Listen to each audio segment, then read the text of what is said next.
I'm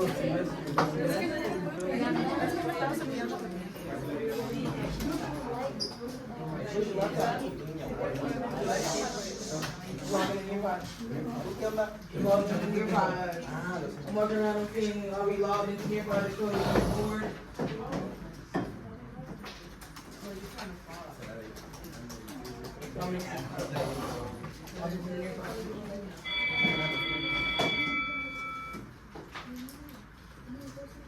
Alright, that's the bell for us to get started. Everyone should be, we should have grabbed our notes in the front. We should have our laptop out and we should be working on the Nearby question. Alright, quick reminders for today. Tutorials are going to be on Monday. They're every Monday after school. If you were absent and you missed the Unit 1 exam, please make sure that you are coming next Monday during the tutorial time to come and take your unit exam. Okay?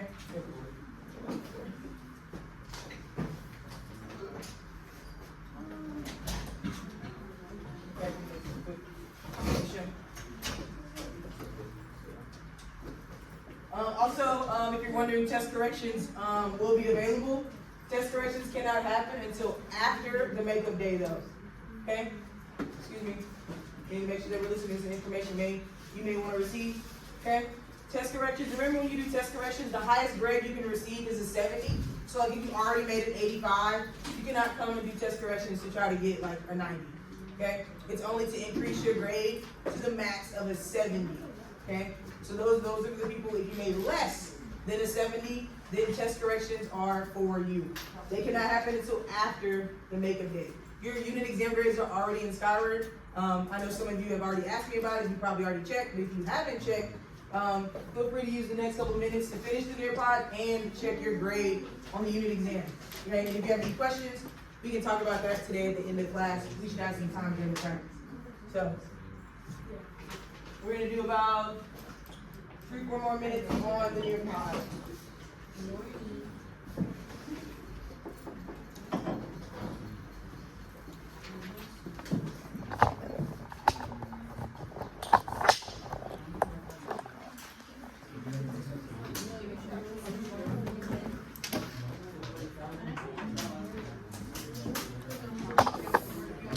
Alright, students are submitting their due first.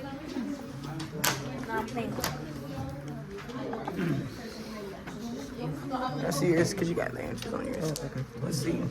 Thank you.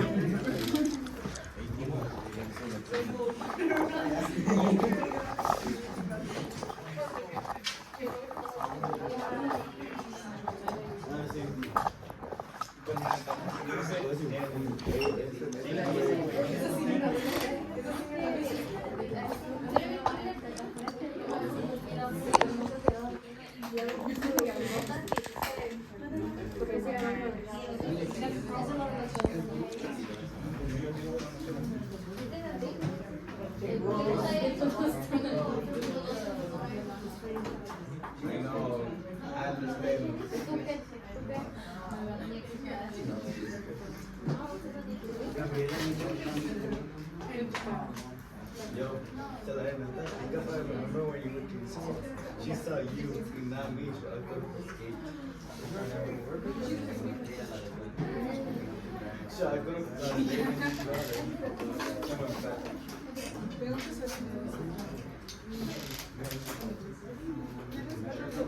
Hey, Alexander, can you take that chair down there, please?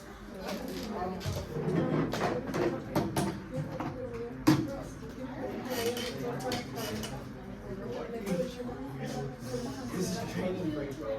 Train your mind.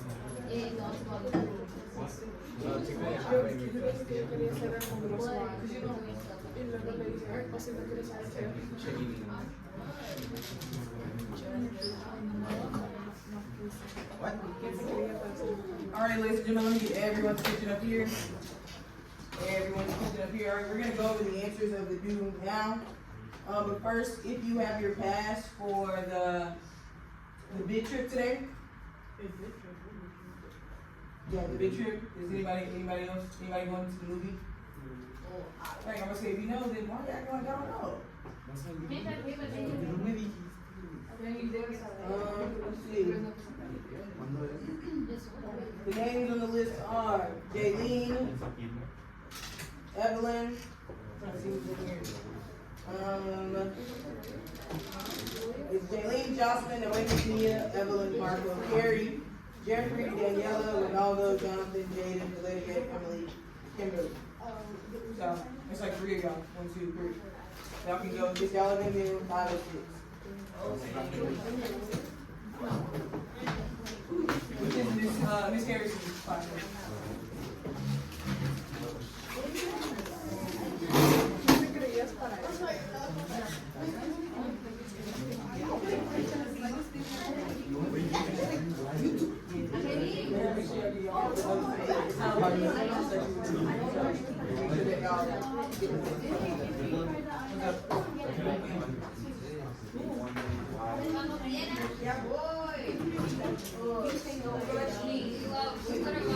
I need to put your grade in.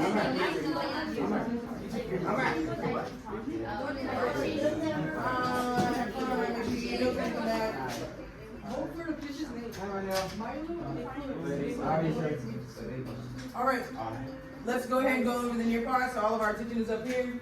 Can I ask someone to read the first sentence? What are the columns on the periodic table called? Groups. And the rows on the periodic table are called? Okay, so groups run up and down. Huh? Oh my God, periodic table go.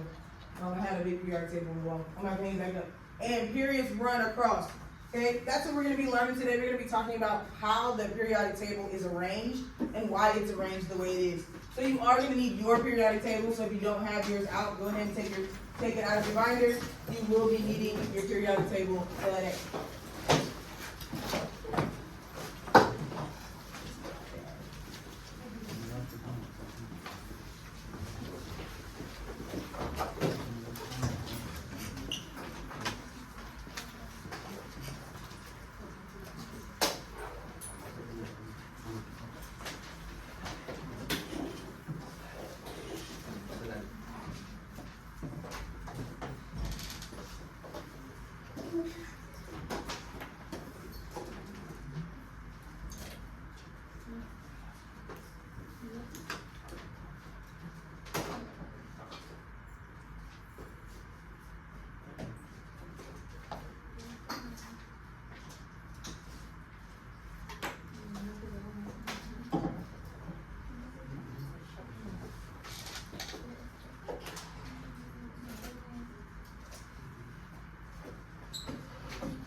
We're going to get started here. You do not need your laptop at this time. You can just 45 it. You will need it at some point, so you don't put it away.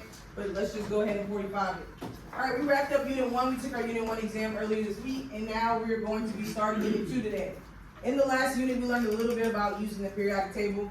In this unit, we're going to learn about where things are in the periodic table. We're going to start here by labeling all of these different alkali metals, metals and nonmetals.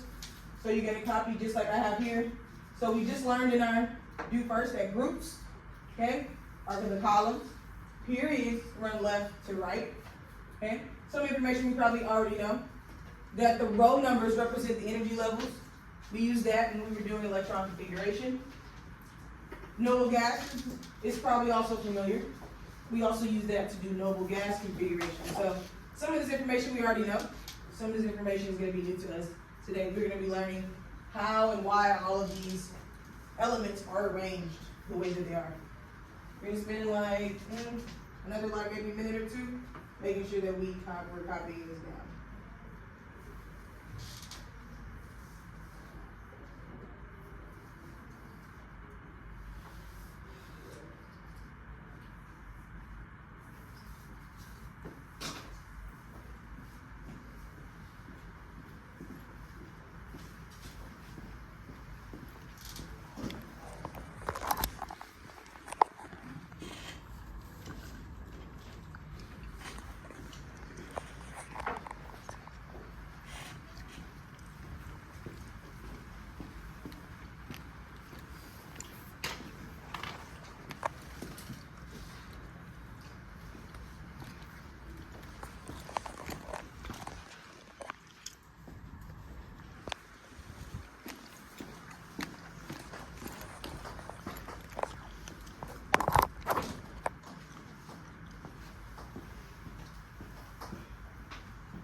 Alright, anybody else need some more time? Alright, actually, I still see some hits.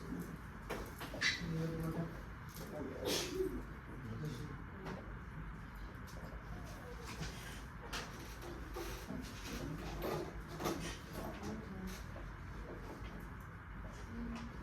Alright, so not only are we going to be learning how the periodic table is arranged, the second part of our lesson is going to be calculating density. So we can use density to identify where an element is on the periodic table. Okay, so we have to know how to calculate it. Just to start this part, we're going to go ahead and practice an algebra. This is the type of equation that we're going to be working with when we calculate density. So we have to remember some of those algebra rules. So tap into your 9th grade, middle of 9th grade in algebra class. I know y'all know geometry now. All right. So the first step, when I'm solving an equation like this, I'm going to multiply by the denominator on both sides. I multiply by the denominator so that these cancel out, and I get x by itself, right? So now I have x is equal to 20 times 5, which is 100. Right? We've all seen an equation. We've seen something like this before. We've solved for x, right? Yeah? All right, we're going to practice one more time. So again, when we're solving this, we multiply by the denominator on both sides. Okay? We cancel these out. And so now I have to multiply these two. I get 95x is equal to 285. My next thing is that I need to get x by itself. In order to undo multiplication, I divide. So I'm going to divide by 95. And x is equal to 3.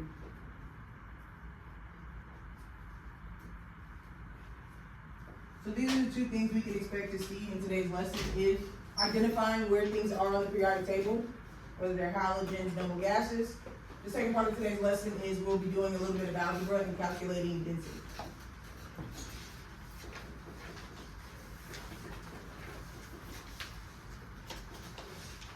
Take about 60 seconds and read our outcomes for today. Take about 60 seconds to read today's outcomes. They're also printed on your paper.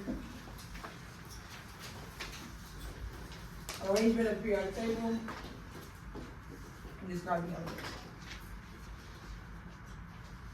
Around 30 more seconds.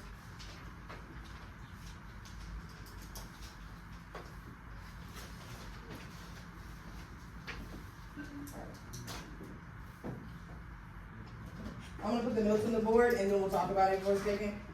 So I'm gonna give us about 5 minutes to copy the notes for today. Making sure that we're filling in all the blanks, and then we'll talk about it.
About 3.5 more minutes to copy your notes.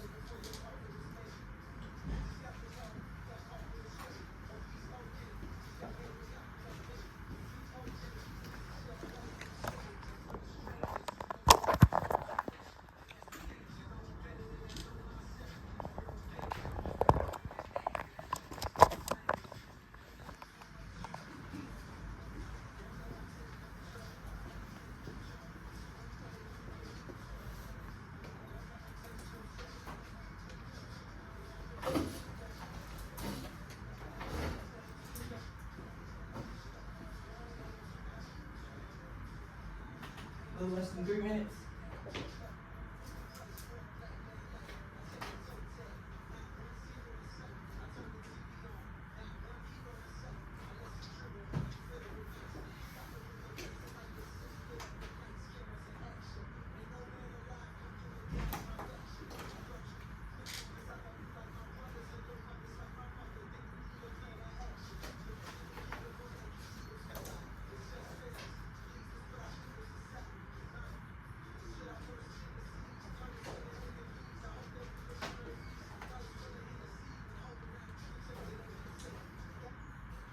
Alright, we're gonna use the last 2 minutes to go ahead and let's talk about it for a second. Alright, so this paragraph is just telling us again that the periodic table is arranged in groups and periods. Can someone tell me which direction are groups? Which direction do you look at groups in the periodic table? Up and down, right, or vertical? And periods? Horizontal, left to right. Okay? This does not apply to the B groups on the periodic table. We'll talk about that in a second. In some groups, they may also be called families. So if some elements are in the same group, vertical, we could also call them families. They're like cousins. Okay, like they're related, but they're not like same mom and dad related. They're like cousin related. They have some way that they're related in some small way. Okay, some in bigger ways than others. Okay, like you got your first cousin, that's like your mom's sister's kid, but then you got like your third cousin, right? That's like distant. So groups can be kind of described like families. Think of it more like cousins. And you got different cousins. You got first cousin, second cousin. You know what I'm saying? Alright, and these are going to be the different metals and non-metals that we are going to be identifying on our periodic table today. Can I get a volunteer to read about alkali metals? Go ahead, Silali. Located in group 1, lose 1 electron and forms +1 ions. Very reactive. Hydrogen is a gaseous type being in the group. Alright, thanks so much. Okay, some of this information is probably new to us, but what's something we do recognize about alkali metals? Something that we've already learned. Ions, right? Okay, and it says it loses electrons, so if I lose electrons, I become positive, and it's +1, right? Okay, so some of the other information may be a little new to us, but we'll learn it as we go. And I have another volunteer for alkaline earth metals. Okay, group 2 loses 2 electrons and form +2 ions, resulting in groups 1 and 17. Right, perfect, thank you. Another one, transition metals? Sure. Located in the middle and bottom sections can have very strange charge because they lose different numbers of electrons. So transition metals are those ones in the middle of the periodic table. If we look at our periodic table in front of us, the ones that are in our D sublevel, those ones who don't follow the valence electron rule, right? They just they're always shifting. They may gain, they may lose. It really just depends. So transition, they're just always all over the place. Can I have someone else read halogens? Go ahead. Located in group 2 and 3, gain 1 electron to form a -1 ion. Very reactive. Thank you. All right, so halogens is the new one for us, but information that we do know, right? If we gain electrons by gaining negativity, I become more negative, right? And it's a -1 ion, okay? So not everything's too new. And lastly, can I have someone read noble gases? Located in group 18, do not react because they have full outer energy levels. Helium is in group 18 because it has a full outer energy level. Thank you. And noble gases may be really familiar to us. Remember, they're like the perfect ones. They're the ones in that last group on our periodic table. We used it to create electron configurations, and they already have a full energy level. They've got the perfect, they follow the octet rule. How many is in the octet rule? How many valence electrons do they need? 8, right? So they're already at that perfect number. All right, we're gonna color our periodic table. Hey Joe, you see those color pencils behind you? Can you give 1 pack to each table? They're right behind you, behind that paint.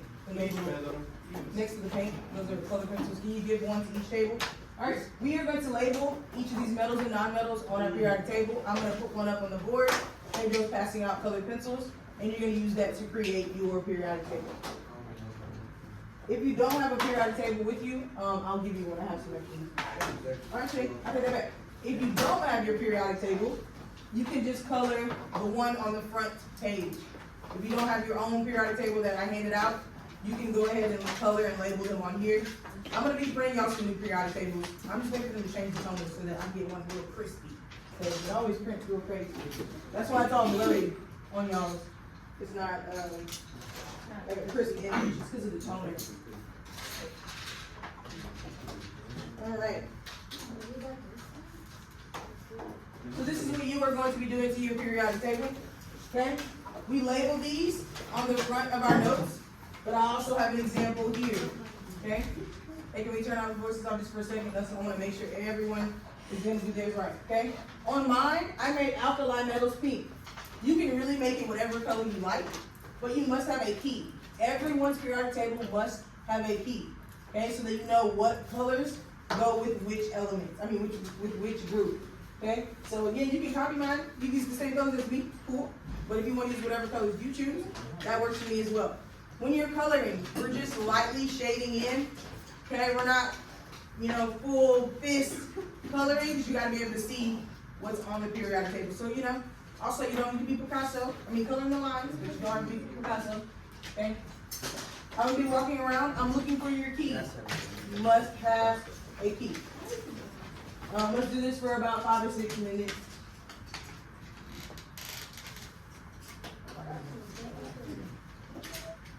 Yeah.